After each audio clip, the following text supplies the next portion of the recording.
illegal campsites. And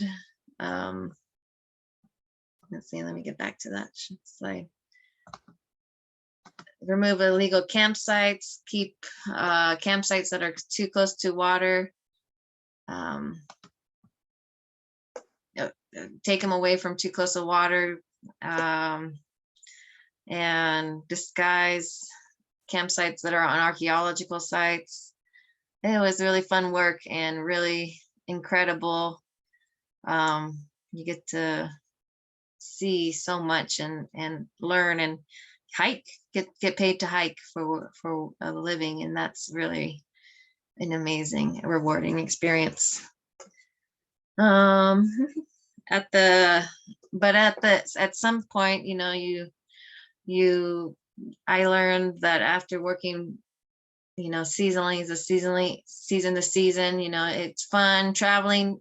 Living a seasonal life allows you to travel in the off season, which is really rewarding as well, because you get to meet new peoples and see the world. So I've been really blessed in that ability to begin my career with the Park Service in my 20s, because I didn't so much think about, you know, long-term finances then in my 20s. So it's a really incredible, rewarding career experience. But at the same time, at some point, you do want to have more than a truck house, which I was used to living out of a 2-wheel drive truck for many seasons.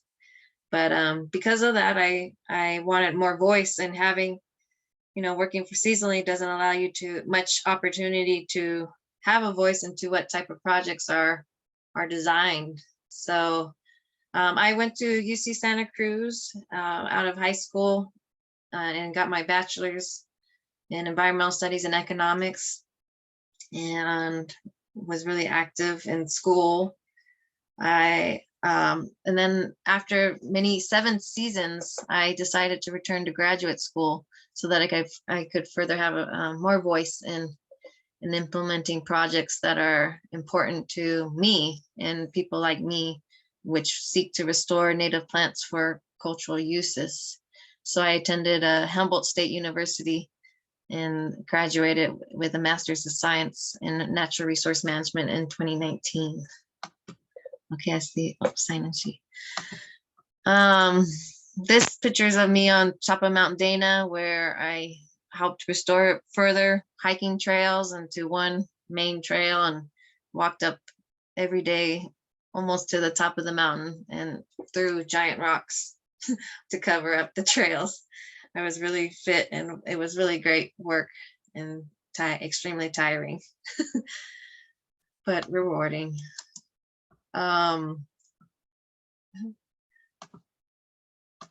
So working for the park, you know, for Yosemite, I've been blessed to see many places. I want to help create these opportunities for other people like me. In the National Park Service, the Department of Interior, we do face some major challenges. Our workforce is primarily, you know, 80%. It's not very diverse workforce, so there are challenges in that. It's not easy to find other people who look like me in that place. There have been numerous times where I have to do extra education to my, you know, and extra work to my coworkers, and explaining, you know, and teaching them about local Native people and cultures, because that information, you know, hasn't been much widely taught in our education systems. It's getting better, but you know, it's just starting. These pictures are of me in a really neat place, Pate Valley, and then on the right going up to Chilinawana Falls on a 6 or 8 day backpacking trip. You work out in the backcountry, you cook your own food. On this picture, I was cooking popcorn. It's a lot. You're not used, you know, you don't get to shower every day. You just jump in the creeks, but it does provide you strength and resilience, and it makes you learn how to live with our environment. And let's see, this is from another trip where we removed a bunch of non-native invasive grasses with the weed whips, and it was a tough, hard trip. Lots of environmental exposures, hiking down 10 miles, dropping thousands of feet with carrying heavy packs, but it's all worth it and really rewarding. Sometimes, some of these actions we do don't have much effect, so we're still trying to learn how to better restore these places. And all of that involves lots of consultation with tribes and the public as well. So over the years, we've stopped actually going down to this place to remove these invasive species because because they've actually just encroached and gone farther down the river stream with high flood years. So we have some thinking to do, and how in trying to learn how to restore this place. It's not always easy with far and remote wilderness places either. This is a picture of a restoration project I worked on Lower Cathedral Meadows.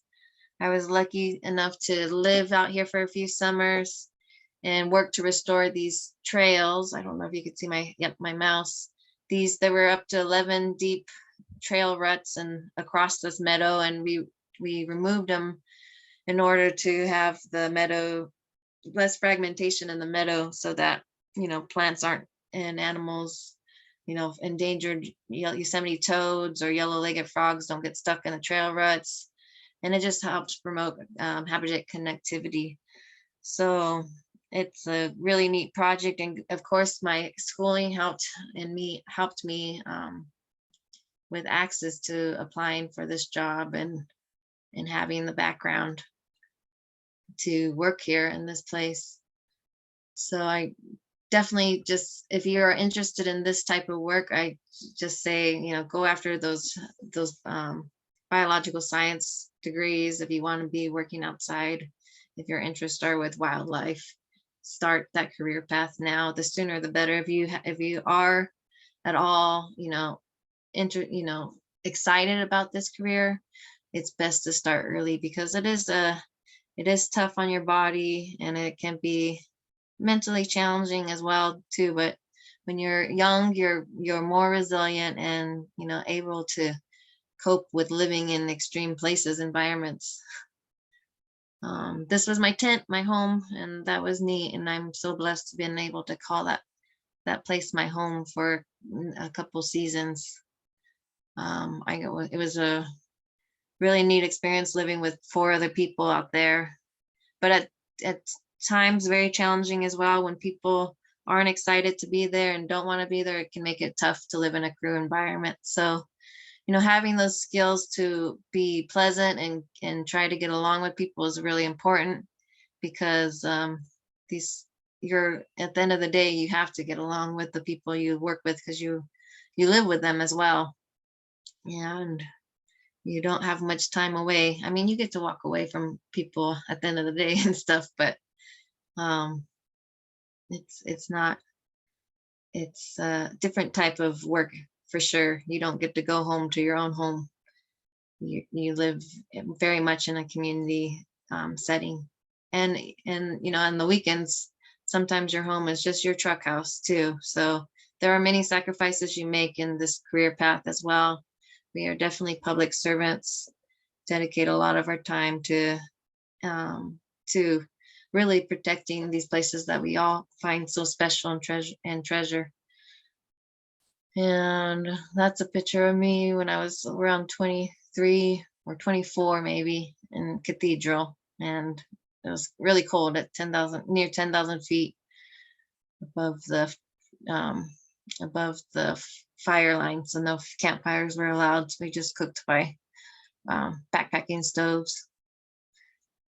And so basically, I'm just here to answer questions and direct you in any if you have any questions, talk about what's really cool with working in Yosemite.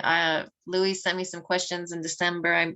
I was recently hurt, so that was a real challenging time because I often work very physically, and I'm getting older now, and so that was tough. But some of the pros are you get to see beautiful places. The cons are it can be tough to have a long career with few permanent jobs. There's not many. A lot of this type of work that I do is soft funded, meaning it's funded by grants. So there aren't many permanent jobs. And so it's hard to see the long term, what position. I'm not in a permanent position. So that's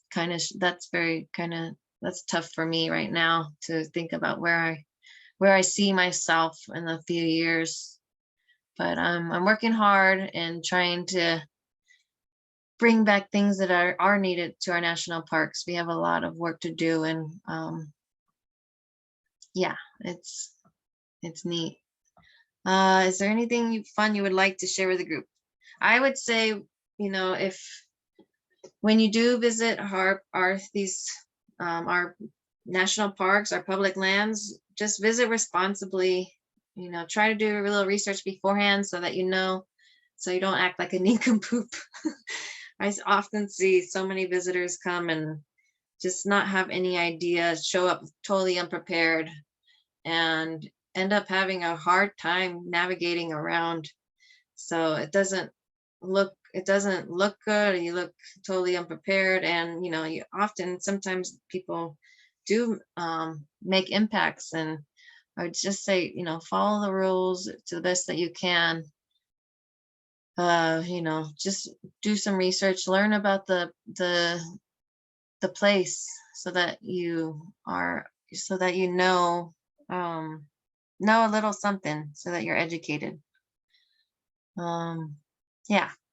So if anyone has questions, I can take some. I went through that kind of fast, but yeah. Go ahead.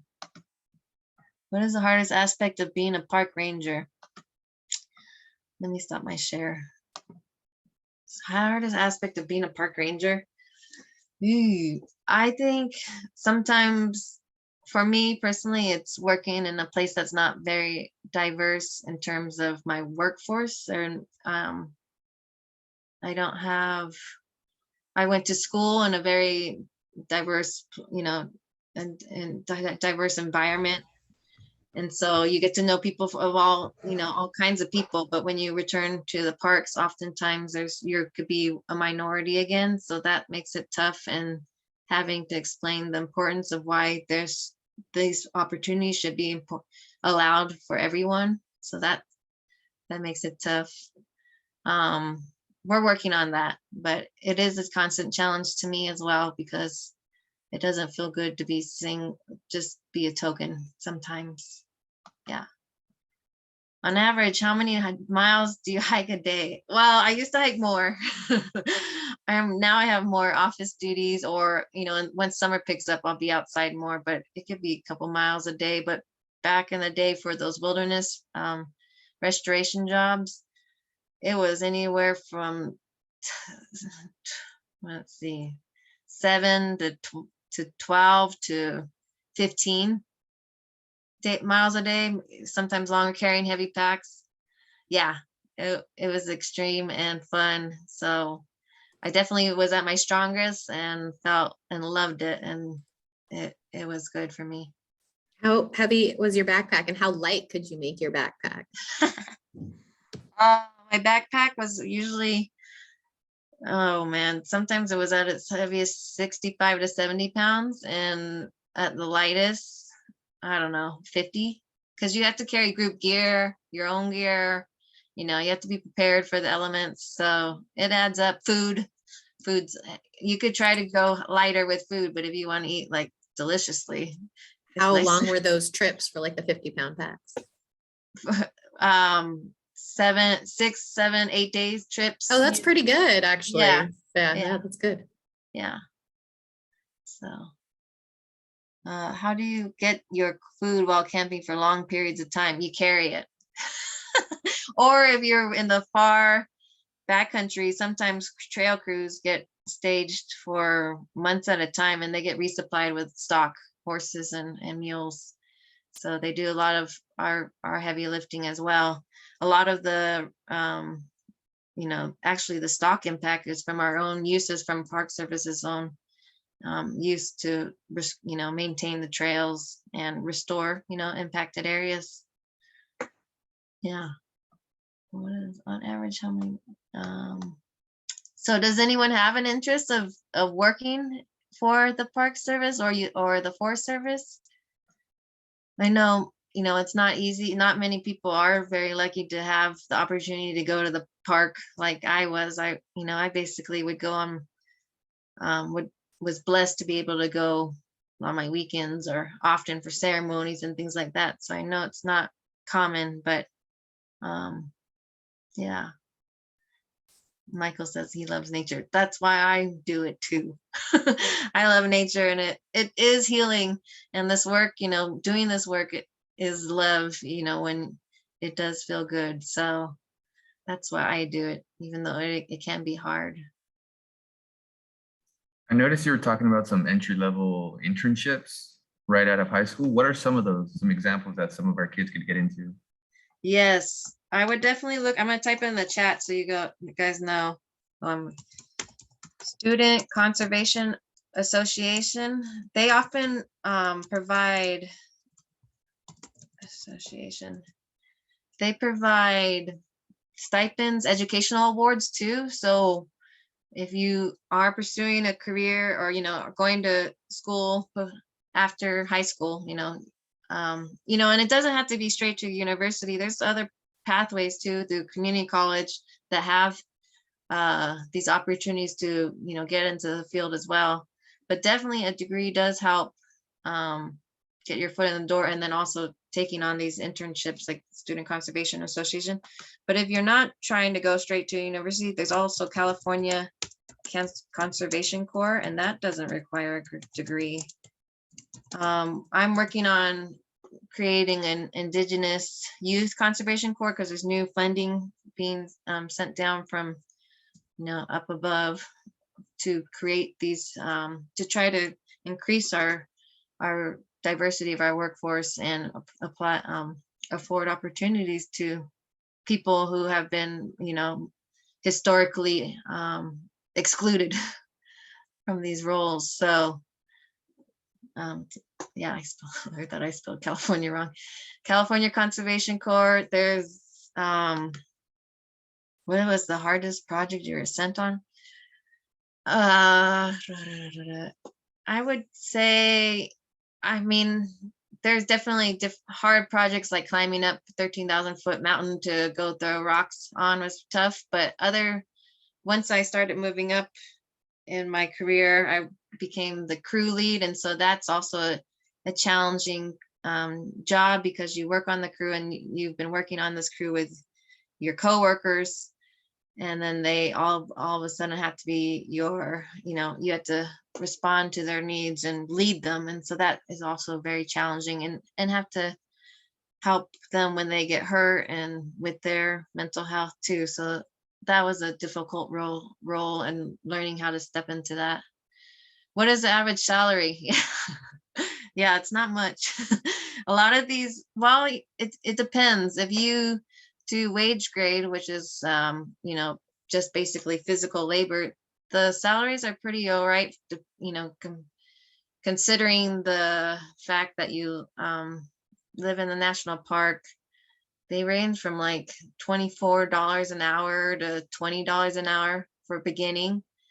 But at the end of the day, that's just physical work. So if you want to step out of that and have more of a say in the projects you do, it's better to get on the general scale, the GS scale. And so those really start lower and sometimes in the teens. And that's tough because, you have to pay off your loans from school. You gotta, it's not much of a salary.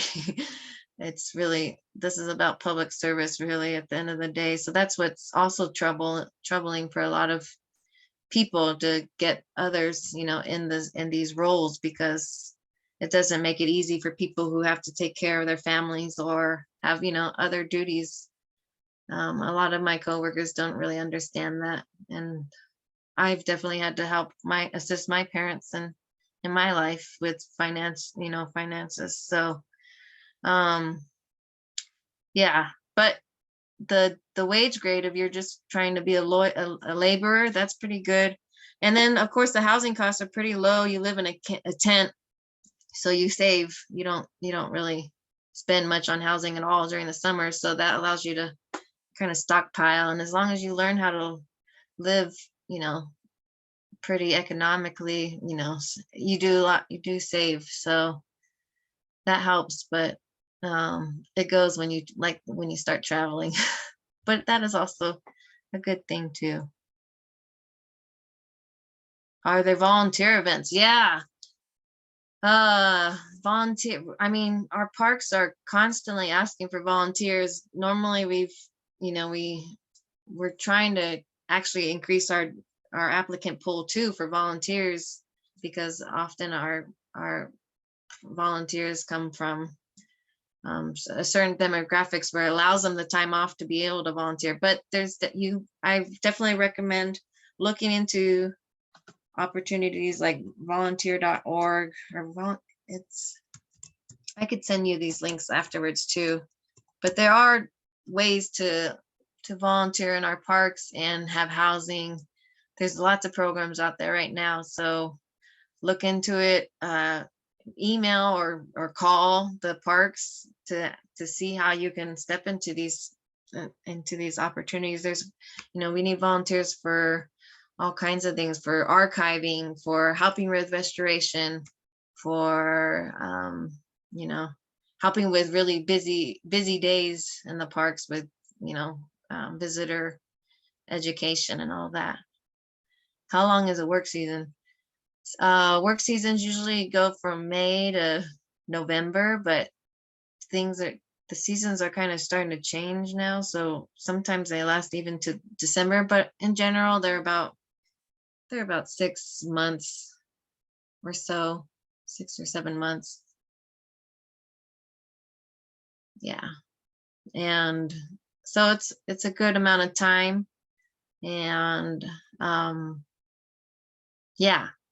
My dad, when he moved up here to Yosemite, the area, he worked as a firefighter for Los Angeles County Fire, and he would come up here on his days off to visit Yosemite. And when he told himself he wanted to live here, so that's what he did. He got a job here and worked for the concessionaire and worked as a firefighter here too, and EMT, and that's what led him to this career path and being here in this place. So you might love a place so much that you just become naturalized in those places. But definitely working in the parks is a really special thing. Some of the tough parts are having friends who work seasonally and move away. So a lot of people who come and go. You meet a lot of people, but a lot of great people too. But that could be the hard part too, is just having friends leave the place you love and go on. But I was lucky and fortunate to meet my now husband in Yosemite too, 8 years ago. So we were lucky and blessed to spend our 20s hiking throughout Yosemite. Yeah, it's neat. Does anybody else have any questions they'd like to ask Irene while we have her here?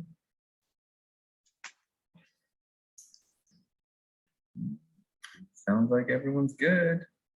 I would, and I just impressed, if you haven't, get to your national parks like as soon as you can, because they're meant for everyone. And you can learn a lot. There's a lot of important things we're trying to do to preserve and protect and tell all our stories. These places are meant for all humanity. So if there are passes you could get for year-long passes, which allow you to get to access to every single park. Of course, some parks have reservations now because of the high use and rates. So just do your research ahead of time, and yeah, reach out. If you aren't interested in working with the wildlife, go towards that path, and start to try to look for internships that allow you to work with wildlife or plants. Just follow your heart, I think. And I think we're looking for people who have strong desires to be here and in these places to take care of them, because it's needed. Yeah. Thank you. I just wanted to logistically for like Michael's class, I think there are some students that might be sharing the screen, and Olia's class. Olia, I already signed in all of your kids, but Michael, can you make sure to send the sign-in sheet to your students in the math class? Yeah, I'll go ahead and do that. Yeah. Perfect, thank you. And we have a question from Charlotte. It says, do you need a college diploma to work as a ranger, or is it more as an educational benefit when working in the field? I would say it definitely helps, because there's a lot of people, well, at least competing to work in Yosemite or in really high profile places.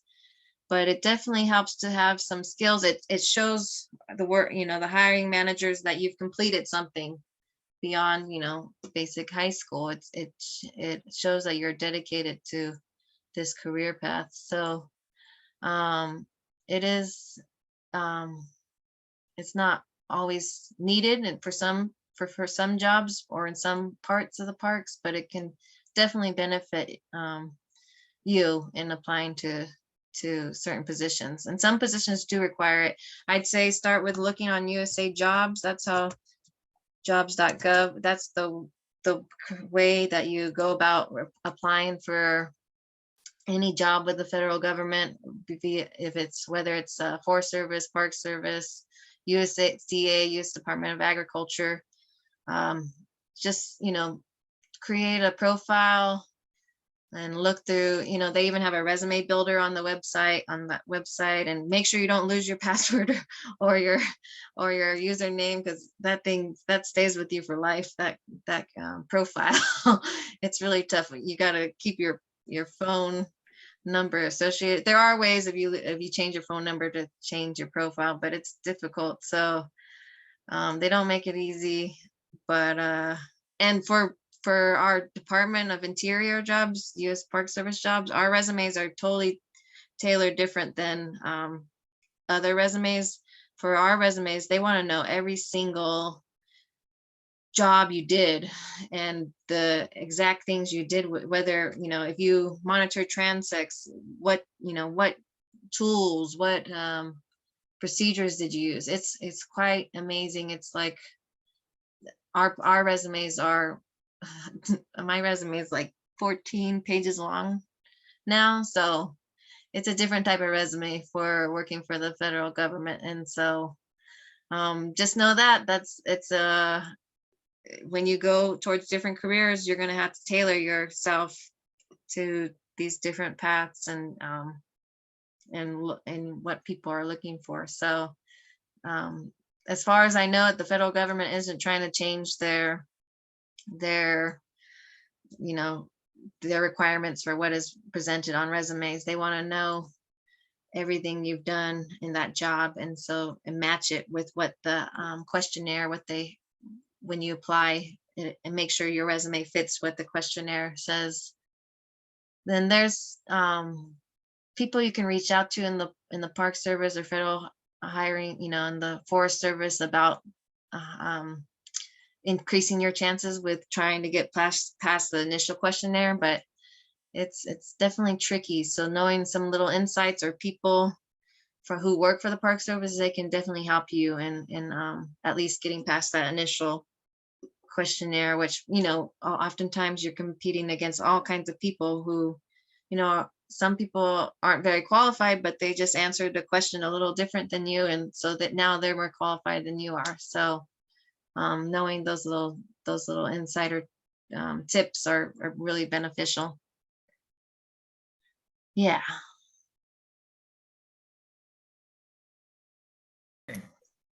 Anyone else has no further questions? And I just want to say again, thank you so much, Irene, for hosting this event for us.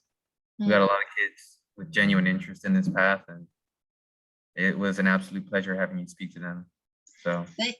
Yeah, if you have any people have any extra questions, send them my way, or you could, put them, kind of conglomerate all the questions and send them to me, and I'd be happy to answer them. And if if anyone is gonna come visit you, somebody send me a message, and maybe I'll be up in the park and can say hi to you or something, or should, tell you something special to do. But definitely, there's so definitely. many cool things out there to do.